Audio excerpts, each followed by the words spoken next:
Oo, 30 days kailangan ni Mr. Valencia, Ma'am Marcela, at ni Peking Blondie. Alam niyo ba, mas gusto kong i-demanda na lang ako, susundan ko pa rin si Betty. Ay, girls, ano nang mangyayari dito sa atin? Mas stress?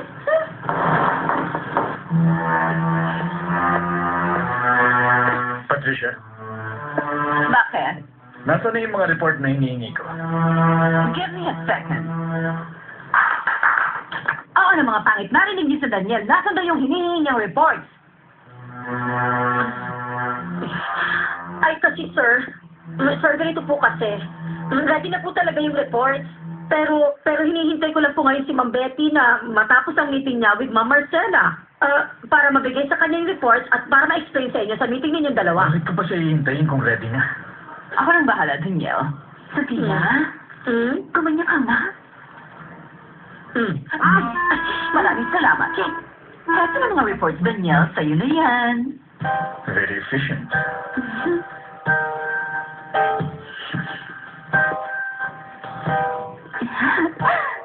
Wala ka talagang kwenta. Umalis ka na nga sa harap namin, Peking Blondie. Makinig ka sa akin, Gerald. Huwag kang epal dyan, pwede ba? Isa pang insulto mula sa'yo, tatawagin ko na si Wilson para makapaglaro ng football sa inyong lahat. At alam mo kung ano ka?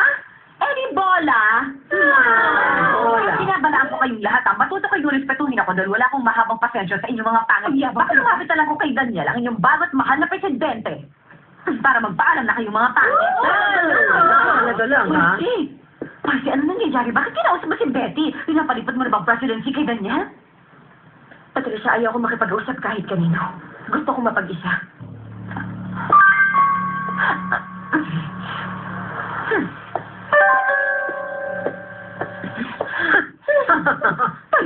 Alamin natin kung ano nangyari. Puntahan natin si Betty. Sabihan nyo, kumilos na kayo. Ay, Sir Armando. Sir? Sir Armando. Sir Armando, saan kayo pupunta? Sa isang lugar na malayo, inisita. Pero sir, kasi gusto sana namin kayo makausap at baka makumbinsi namin kayo na magbago ng desisyon. Berta, nag-usap na tayo. At oras na para umalis ako. Pero sir, ang totoo po niya, si Sir Daniel Valencia nang magiging presidente ng Ecomoda. Girls, kausapin si Beatrice. Kumbinsihin niyo siya. Kumbinsihin niyo siya manatili dito. At si Daniel Valencia, wala siya magagawa sa kanya. Ay, At tandaan niyo lang,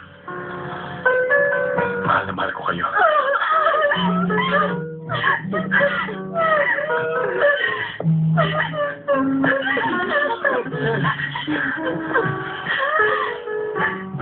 Makinig po kayo. Gusto ko po sanang kunin ang pagkakataon na ito para sabihin sa inyo na ako'y sobrang nagtatampo sa inyo. Dahil hindi niyo man lang sinabi sa akin na mag-resign na kayo, sir. Freddy, alis na siya! Bakit niyo po ginagawa ito sa amin, sir?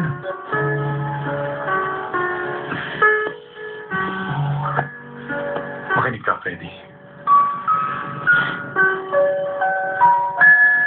Ang pinakamagaling na presidente para sa kumpanya ay ikaw.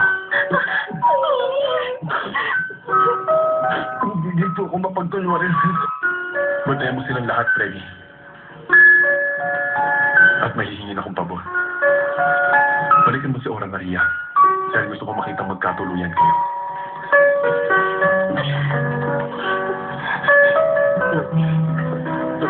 Armando. Sir. Kung gusto niyo pong makita magkatuluyan kami, bakit ka aalis? Sige. Ganito na lang po kaya ang gawin natin, sir. Kung mananatili ka, ako po ay hindi lang makikipagbalikan sa kanya. Kundi pakakasal din po ako kay Ora Maria. At bibigyan ko rin po siya ng 10 anak, Sir Armando.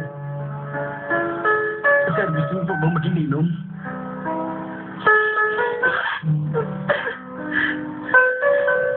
Tatawag ako paminsan-minsan para mangamusta. At kung magdesisyon na kayong magpakasal, siyempre naman, darating ako sa kasal ninyo. At siyempre pa, mag-ininom ako sa inyo. Magbili ko ko kayong lahat. Sir! Sir! Ang bagal! Bakit hindi kayo gumawa ng paraan? Ang tanging makakapigil na lang sa kanya ay si Betty. Puntahan na natin kung ito na Please. Hello? Ano? Kumusta? Kumusta ka na? Uy, nagkamalag ka!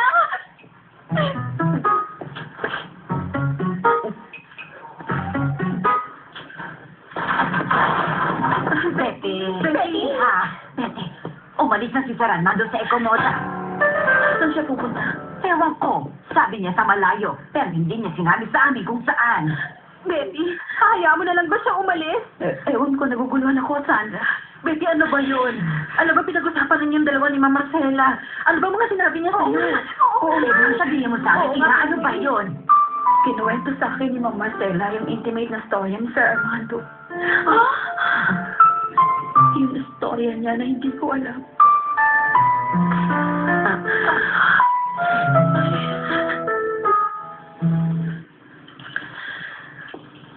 Patricia? Bakit? At yung Daniel? Pakiusap, sabihin mo kay Beatrice na kailangan ko siya makausap. Anything for you, Danielle?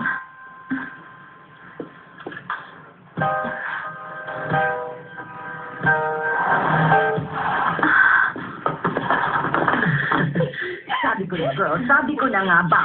Sabi ko na ang babaeng mahal ni Sir Armando ay walang iba kundi ikaw. Kailangan mo siya tawagan ka agad. Hindi mo siya pwedeng iwan dahil ang lalaking magmamahal sa isang pangit na kagaya natin, Betty, hindi pwede pakawala. Hindi mo talaga. Ano ka ba, Betty? Hindi mo ba alam na si Sir Daniel Valencia ay naghihintay sa'yo ngayon? Tingnan mo nga yung babae niyan. Respetuhin mo nga si Betty. Ang kapal mo talaga. My gosh!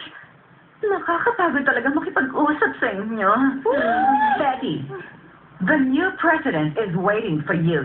Ay, naku! Ngayon kung Mr. Vallejo ng presidente, mas malala na ang testing Blondie! Kapal! Betty, isipin mo na lang. Hawa ko kanina yung reports na ibibigay mo sana kay Sir Valencia. Inagaw niya yun at binigay niya kay Daniel. Oo, tama siya. Okay, sige. Alam ko lang ang gusto niya. Betty, si Sir Armando. Uunahin ko munang kausapin si Sir Valencia. Ayos na girl.